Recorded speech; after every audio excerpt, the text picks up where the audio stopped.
Benin Kingdom versus Yoruba race. Why Oba of Benin is number one. Oduduwa is from Benin.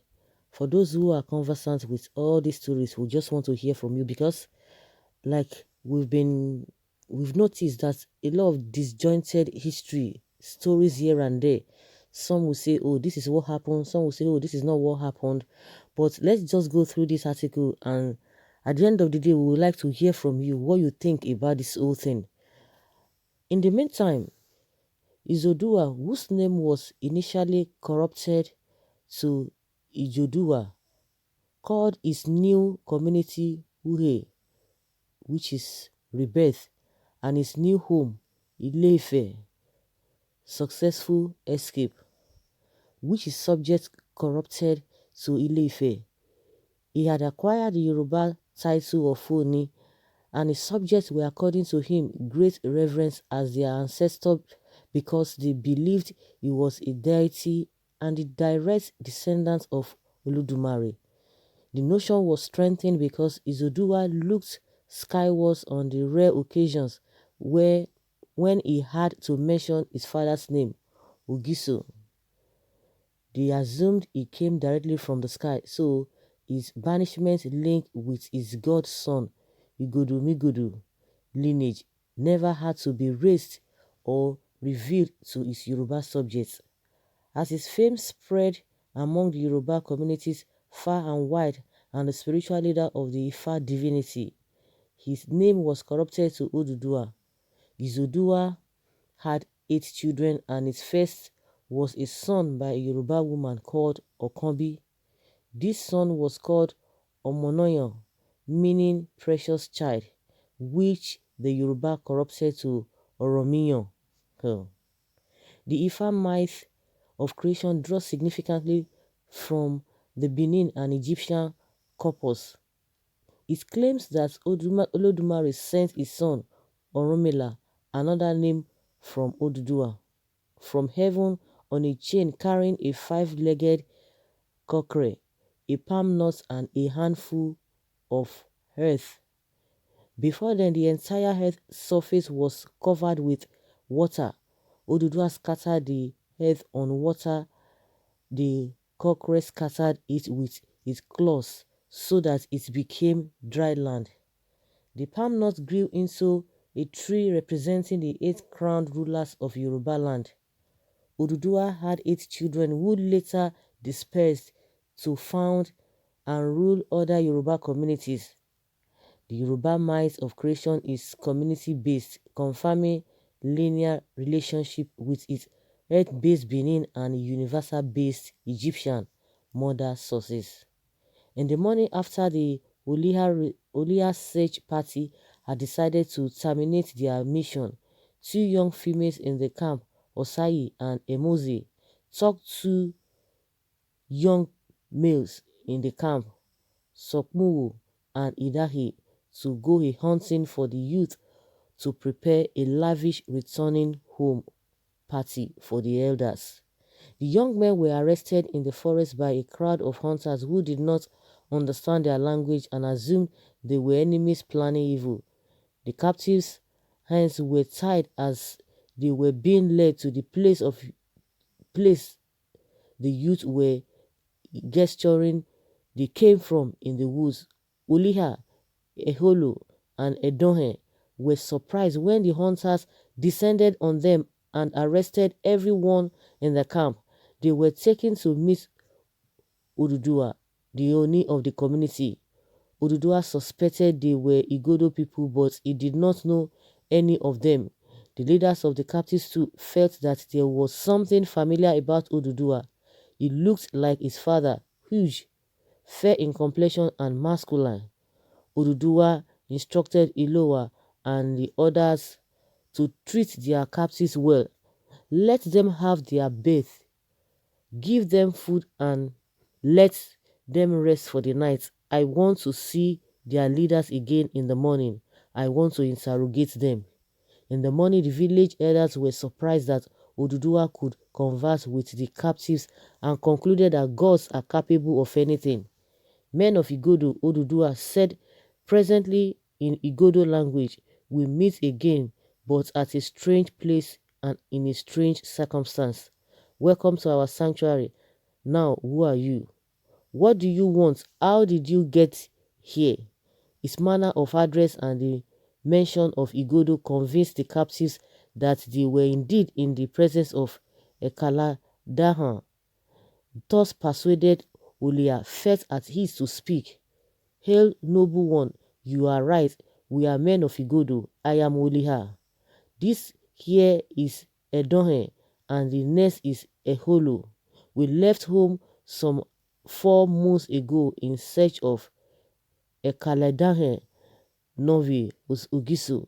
Now our eyes behold him that we seek. Why do you seek him? Oduduwa interjected rather sternly.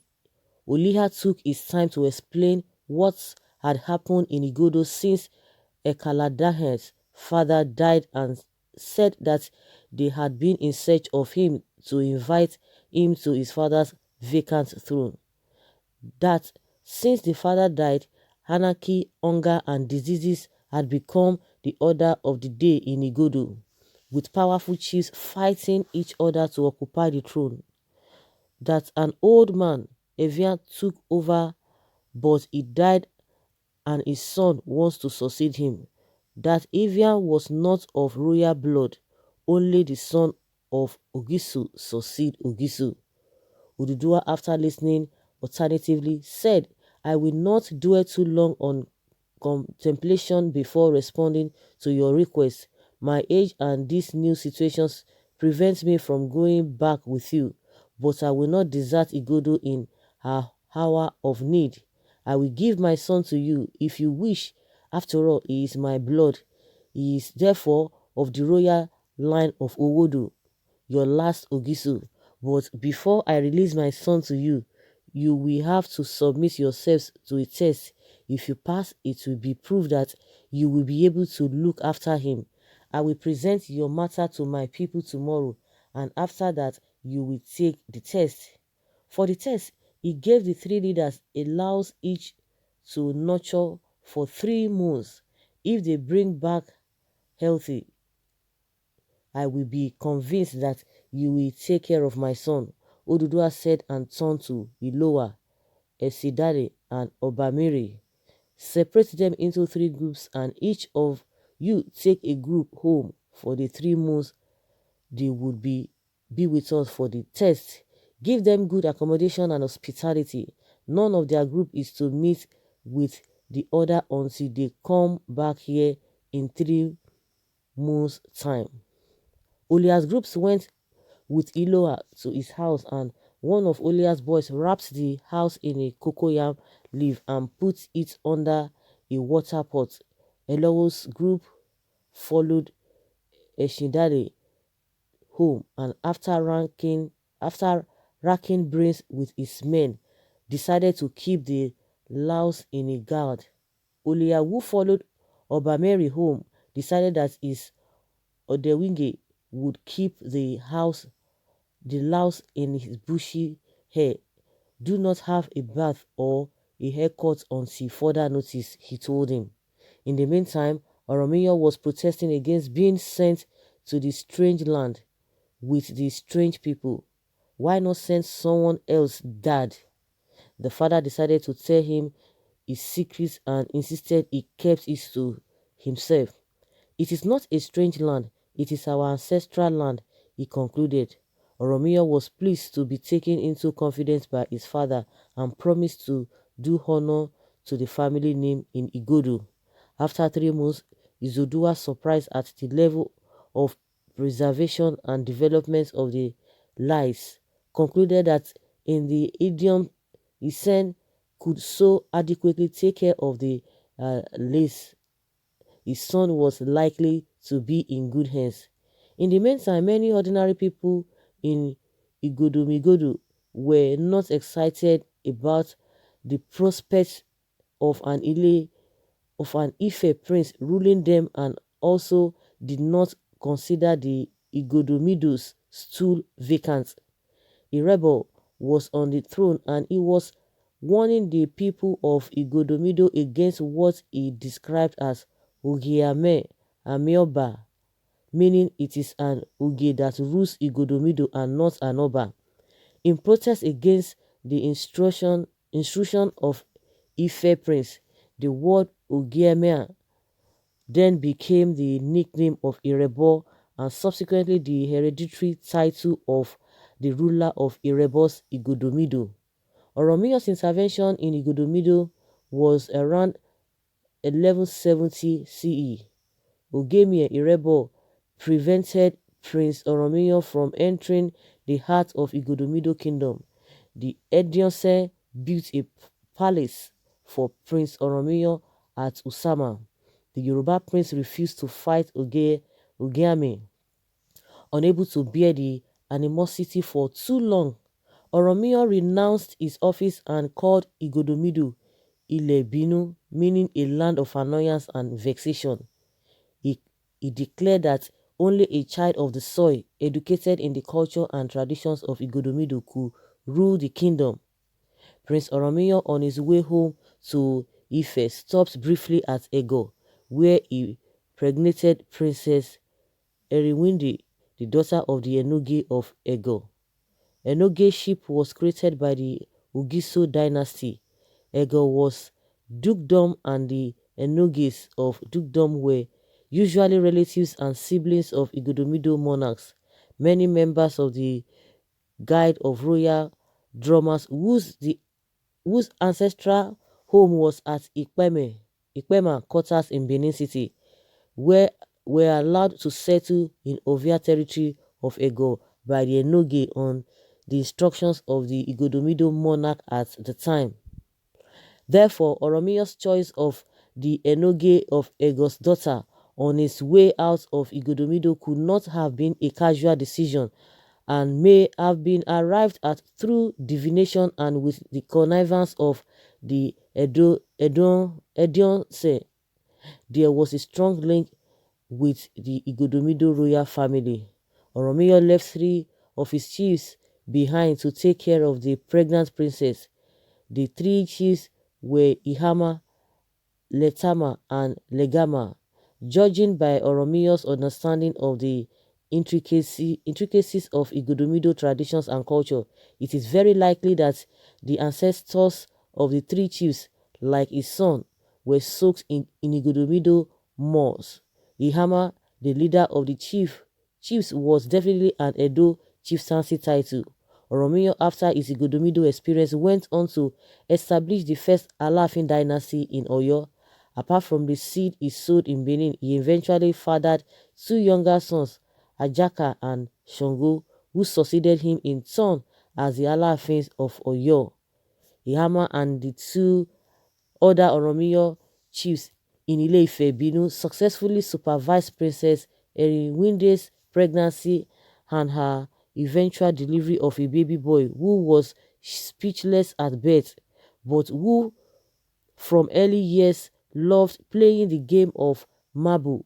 When the Alaafin was informed by his chiefs in Ile-Binu about his son's predicament, he sent 7 Akwe's seed to the boy through Chief Ehediu. Children throw the seeds against targets on the ground in the marble game while playing the marble game with other children. One of Oromiyan's sons throw it the target and in excitement he screamed, Owomika, meaning I have hit the target. Okay, Owomika, I have hit the target. This is how his title of Oba Ewuare was derived. Story. Igbo say Akiko.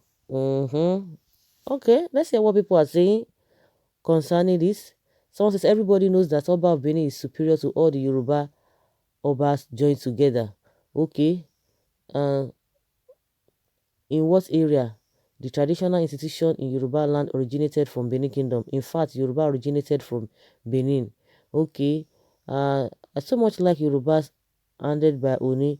They won't argue but just invite you to Ile-Ife where you'll be convinced who is Oduduwa.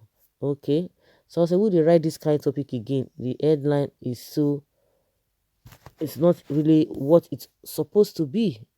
Okay. Someone say bad belle. Which one be your own? Okay. Oga, you wrote your fallacious story out of jealousy. Yorubas would always remain a sophisticated tribe and there is nothing anyone can do about it. Okay, someone say, confirm. Okay, now we know you are on Kai Kai or Uguguru. Okay, let's hear your take because the superiority has started. Oh, this is not so, this is not so. What do you think? What do you know? Let's have your take in the comment section.